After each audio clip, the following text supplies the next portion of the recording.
Hey, what's up guys? Nick White here. This is for the Patreons. Thank you guys for supporting me. This is a premium problem. Really appreciate it. And yeah, let's do it. This is Nick designed Tic-Tac-Toe. It is a medium level problem, and you might have guessed we are going to design a game of Tic-Tac-Toe.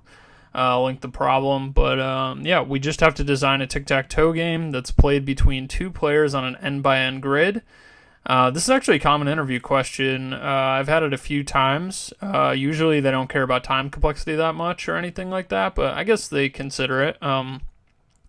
So we have a grid. It's a 2D array. So we have some rules as well, right? Hopefully you guys know tic-tac-toe. A move is guaranteed to be valid and is placed on an empty block. So there's no like error handling that we have to implement here. A move is the moves are only going to be put on empty blocks. So that's good. Like we don't have to do any error handling here. Sometimes they care about that, but that's fine.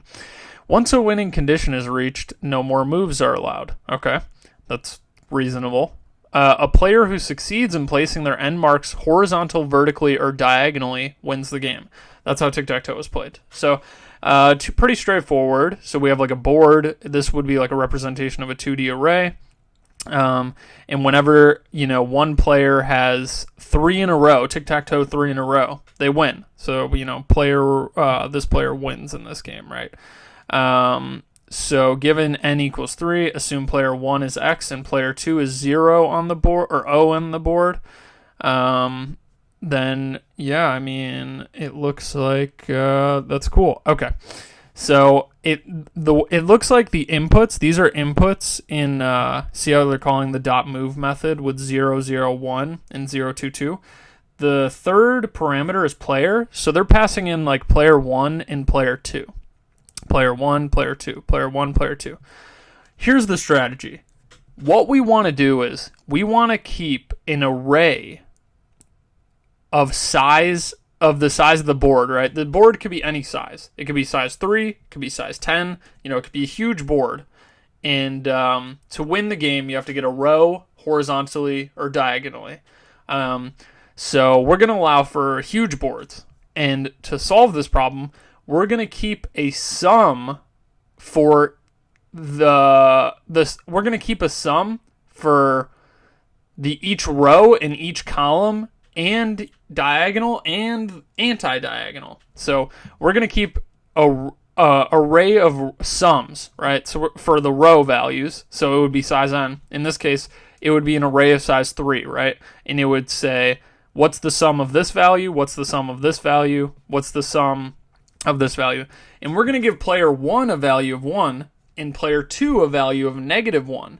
That way, we can just add their values on, and if player 1 got all 3 of these in a row, we would just increment the sum for row 1, the first row, each time we're going to increment the values of the rows when they play. If they play in row 0, we're going to say, okay, add their value onto row 0. So if the player 1 is going, they're going to get a value 1 added on. And if they hit it 3 times, if they did it 3 times in a row, it would just add 1, then 2, then 3, and we'll check, okay, is the total sum of the row equal to the size of the board, meaning 3 by 3 or 3? Yeah, it is. We added it on, and it is 3. Now, if player 1 goes, the sum would for the first row would be 1. But if player 2 goes, then their value is going to be -1, so it would go to 0. And when it gets filled up, we would check, and it wouldn't be equal to 3. You know what I mean? Because the -1's going to cancel it out. So we're going to take the absolute value, though, so that if the -1 player played all 3 positions, it would be -1, -1, -1, and we would say, okay, math.abs of the row value, the last row, if that's equal to 3, and it would be because -1 plus -1 plus -1, the absolute value of that is removes the sign, so it would be 3. So that's like the best strategy here, I think. So you'll see how we do it when we get going here. So we're going to have a private array, int array, for the row sums. We're going to have a private int array for the column sums, called columns. And then we're going to have a private int for the diagonal sum is equal to 0 or whatever. Private int anti-diagonal sum is, there we go. Okay, and then we're going to initialize, this is the size of the board. So we're going to say, okay, rows, how many rows are there? It's going to be new int size n. Columns, how many columns are there? New int size n. Perfect. Okay. Now we're getting a specific row in a specific column and the player each time. So first let's get the player value. So the player value is going to be equal to, we're getting 1s and 2 passed in. So we're going to say, okay, if it's player 1, we're going to give them a value of 1, otherwise -1. So player 2 isn't going to be getting a value of 2. They're going to be getting a value of -1 now. That's a really clever thing. That's going to save us, some calculations. Now, let's do the diagonals first. So if the row and column are the same, so if row equals column, diagonal sum plus equals player val u. So player value is going to be a 1 or a -1 depending on the player. If the row equals the column, that case only happens if it's 0, 0, right? Row 0, column 0. Boom, that's on the diagonal, right? 1, 1, that's on the diagonal, right? 2, 2, that's on the diagonal, right? So whenever the row is equal to the column, that's diagonal. So we add a 1 or a -1 onto there, and we're going to be checking the absolute value of the diagonal. If that's equal to the size of the board, that's also a win. Now we have to do anti-diagonal as well. That's going to be column, if the column is equal to columns.length -1 minus row. That's going to be anti-diagonal. And you can look into this, and it is for sure right. I don't tell you guys the wrong thing. But, maybe I did once, but, let's see.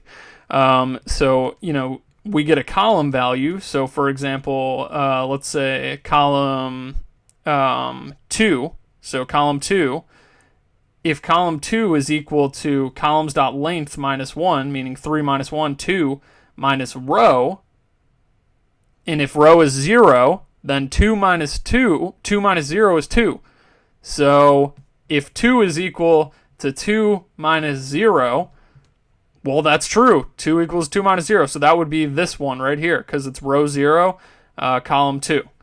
Row 1, column 1 is 1 is equal to 2 minus 1.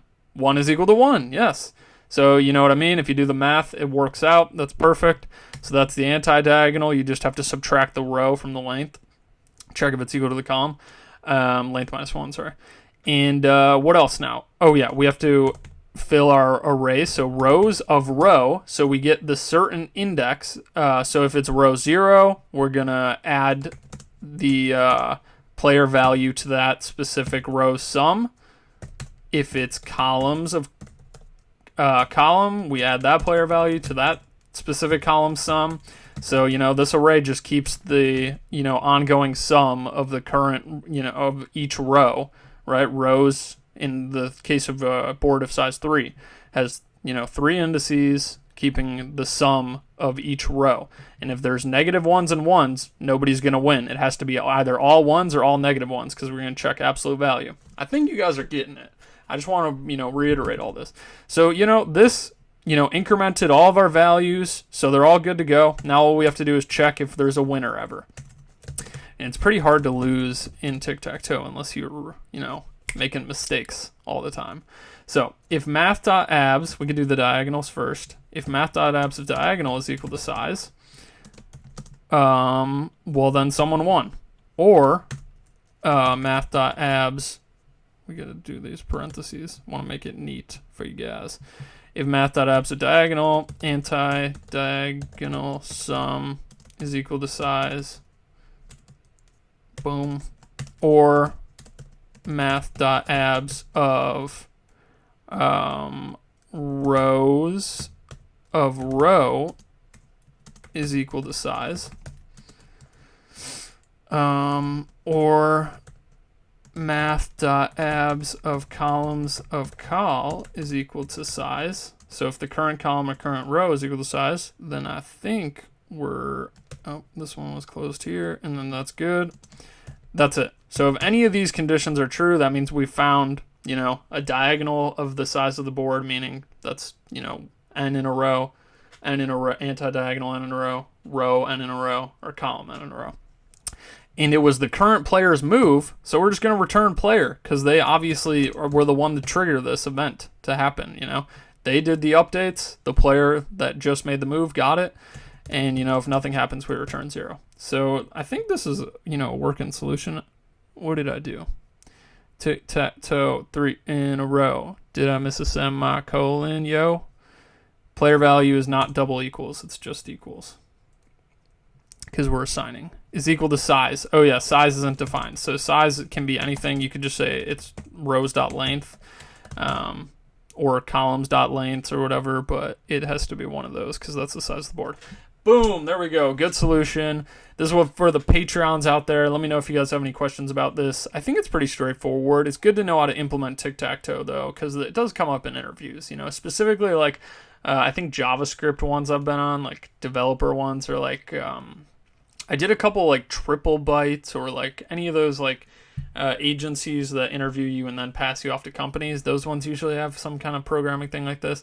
I heard one of my friends had chess before. That seems a lot harder, but you know, this isn't too bad. So let me know if you guys have any questions. Sometimes the move won't always be valid, so be aware of that. This solution might not work in all cases, but it does work if we're getting valid moves. Yeah, thanks for watching, and hopefully I can get some more Patreon stuff done for you guys today. All right, see ya.